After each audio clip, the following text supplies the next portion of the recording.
সবাইকে স্বাগতম AZ science একাডেমির আজকে টপিকের আলোচনায়। সাথে আছে আমি আহমেদ ইমতিয়াজ, পড়াশোনা করছি বুয়েটের ট্রিপলি ডিপার্টমেন্টে।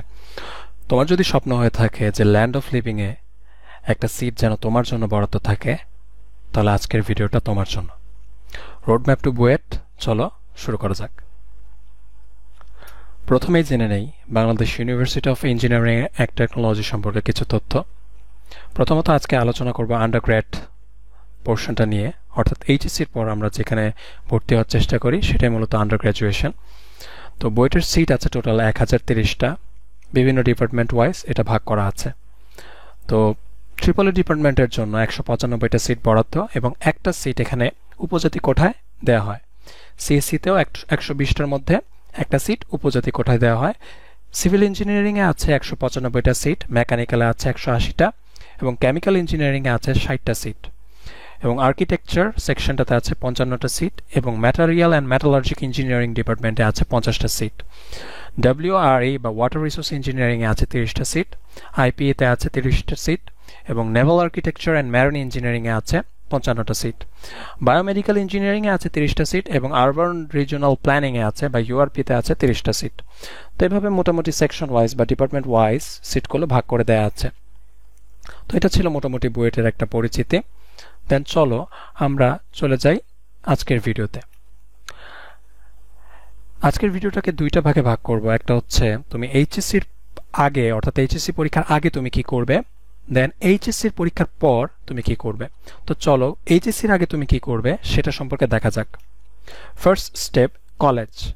অর্থাৎ এসএসসি পরীক্ষার পর তোমাকে অবশ্যই একটা কলেজে ভর্তি হতে হবে এবং কলেজে ভর্তি হওয়ার পর তোমার প্রিপারেশন শুরু হবে। তো কলেজ ভর্তির ক্ষেত্রে অনেকের হয়তো পছন্দের তালিকায় বিভিন্ন কলেজ থাকতে পারে। ভালো কলেজ খারাপ কলেজ এই দিকে আমি যাচ্ছি না। দিন শেষে পড়াশোনাটা তোমার নিজের, একান্তই নিজের।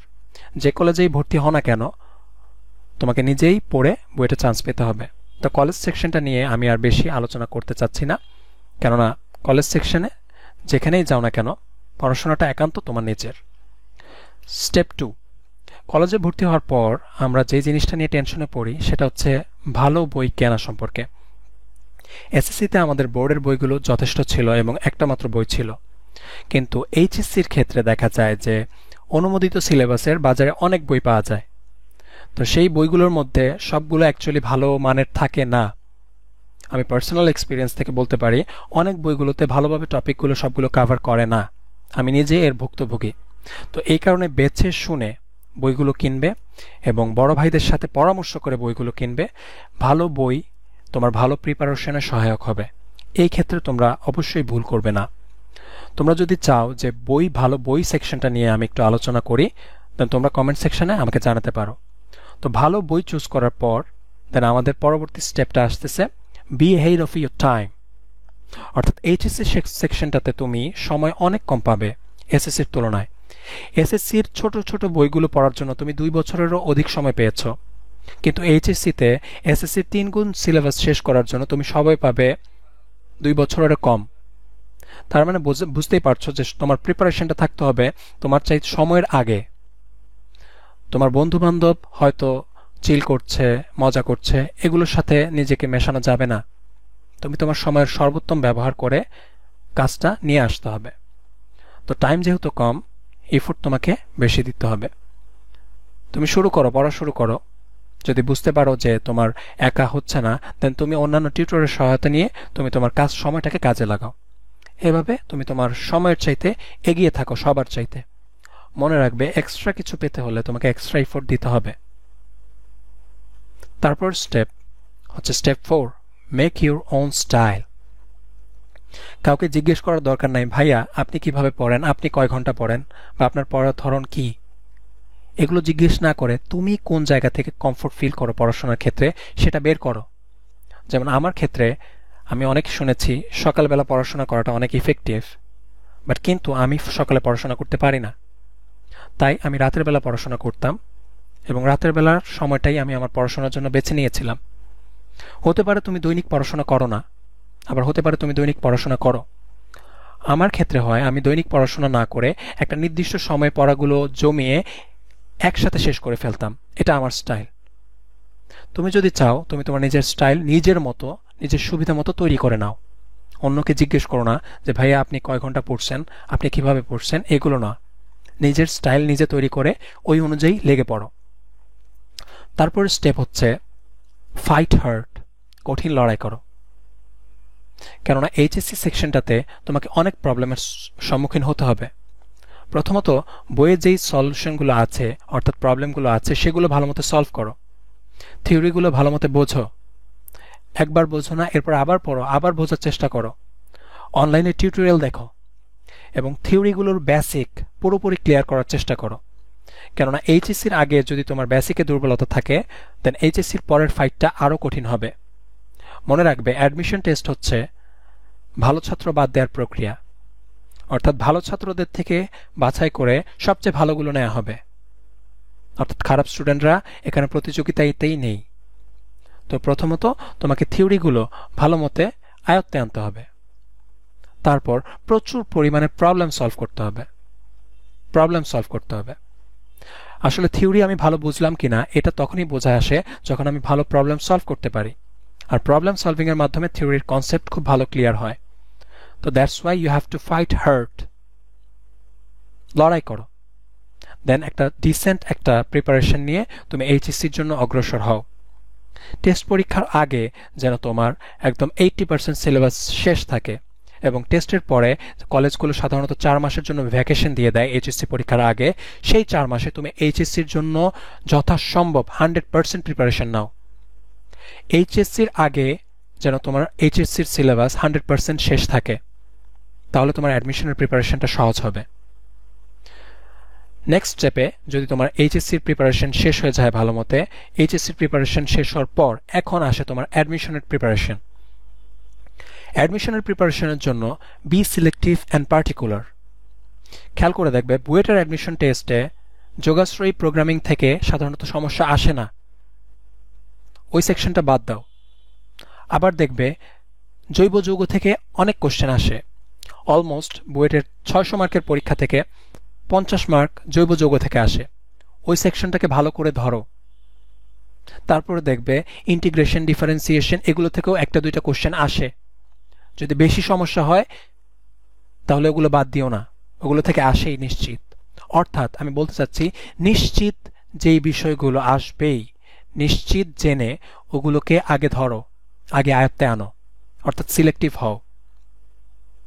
এবং পার্টিকুলারলি যে জায়গাগুলোতে তোমার সমস্যা আছে সেই জায়গাতে ইফোর্ট দাও যাতে ওই সমস্যাগুলো শেষ হয়ে যায়।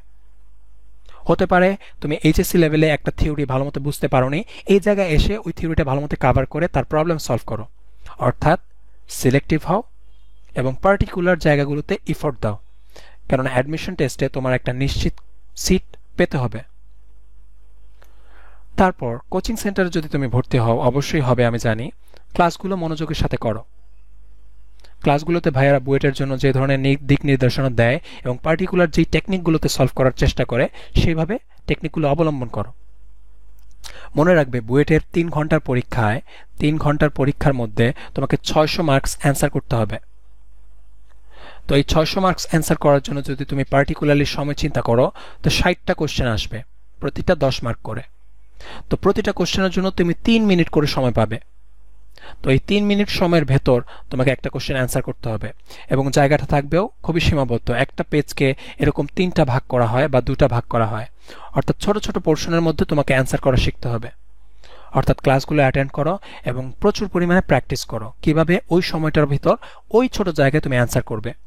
আমার পার্সোনাল এক্সপিরিয়েন্স থেকে বলি, আমি একটা পেজকে 5 ভাগে ভাগ করে নিতাম এবং প্রতিটা প্রবলেম ওই ছোট অংশটার ভিতর সলভ করার চেষ্টা করতাম এবং টাইমিং এর প্রতি খুবই গুরুত্ব রাখবে এবং ক্লাসগুলো মনোযোগের সাথে অ্যাটেন্ড করবে।